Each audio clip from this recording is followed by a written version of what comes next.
प्रभु यीशु मसीह के सामर्थी नाम में आप सबों को जय मसीह की। आज के मनन का भाग हमने लिया है कुलुस्सियों की किताब अध्याय 3 उसकी 17वीं आयत।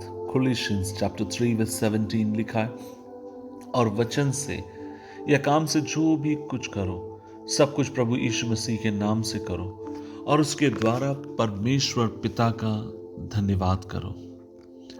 इंग्लिश में लिखा है, Whatever you say or do should be done in the name of the Lord Jesus. इन दिनों में हम सब एक बात बहुत सुनते हैं और वो ये है, हम बहुत बिजी हैं क्योंकि हमारे पास बहुत सारा काम है। सुबह के समय, सुबह से लेकर शाम तक हम में से अधिकांश लोग व्यस्त हैं क्योंकि हम सब काम में बहुत अधिक बिजी हैं। और मैं आपसे कहना चाहता हूं कि आज जब हम काम भी कर रहे हैं, इस बात के लिए परमेश्वर का धन्यवाद हो कि प्रभु ही है जो हमें हर तरीके से काम देता है। हमें अपने काम का सम्मान करने की जरूरत है। एक बात आपसे कहना चाहता हूं, जब परमेश्वर ने आदम को बनाया, प्रभु ने क्यों उसको बनाया?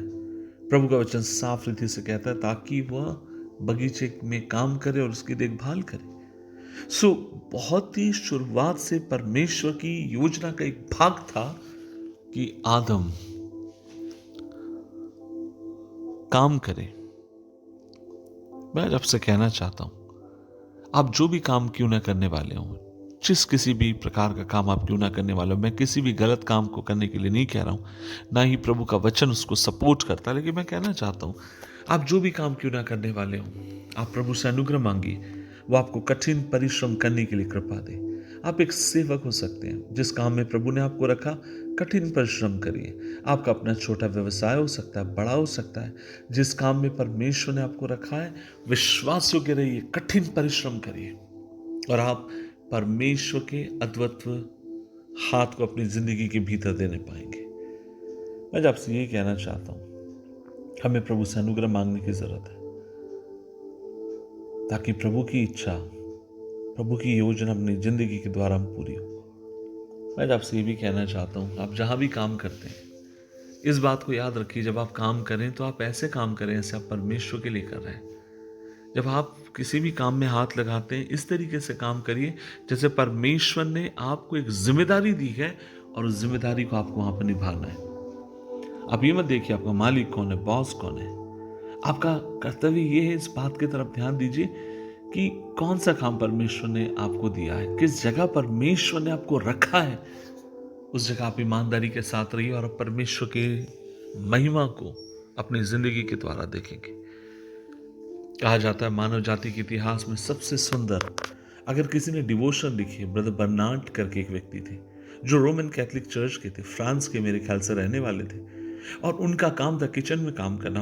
और वे किचन में काम करते, जो जिम्मेदारी उनको दी गई उसको निभाते और परमेश्वर के साथ विश्वास योग्य रहते।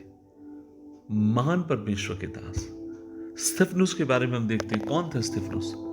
किचन में सेवकाई करने वाला व्यक्ति, फूड बांटने वाला, खाना बांटने वाला एक व्यक्ति।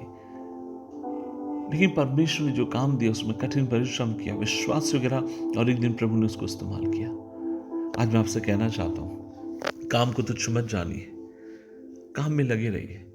कई बार एज ए प्रचारक एक चीज के लिए इन दिनों में मैं परमेश्वर से भी क्षमा चाहता हूं और कई बार लोगों से भी कहता हूं, हम प्रचारकों ने हमें काम करना चाहिए था, और वही है, और आजकल इन दिनों में हम लोग कर रहे हैं, और वही है, कलीसिया के जवानों को, बच्चों को हम उत्साहित करते हैं कि परमेश्वर ने जिस काम में आपको बुलाया उसमें विश्वास योग्य रहिए, करिए उस काम को, लेकिन साथ ही साथ चर्च के साथ भी विश्वास योग्य रहिए, प्रार्थना में, आराधना में, भक्ति में विश्वास योग्य रहिए। कठिन परिश्रम, कठिन परिश्रम, कठिन परिश्रम। प्रार्थना करें। प्रभु जी, हम धन्यवाद देते हैं, हम जानते हैं हमारा प्रभु आलसी नहीं, उसने हमें कठिन परिश्रम करने के लिए बुलाया क्योंकि हमारा प्रभु कठिन परिश्रम करने वाला था। मदद कर पिता, जो जिम्मेदारियां तूने हमें दी हैं, जो काम तूने हमें दिया है, उसको बखूबी और ईमानदारी के साथ हम निभाने वाले हो। अब में से हर एक पर तेरी आशीष हो, यीशु मसीह के नाम से मांगते हैं, आमीन, आमीन।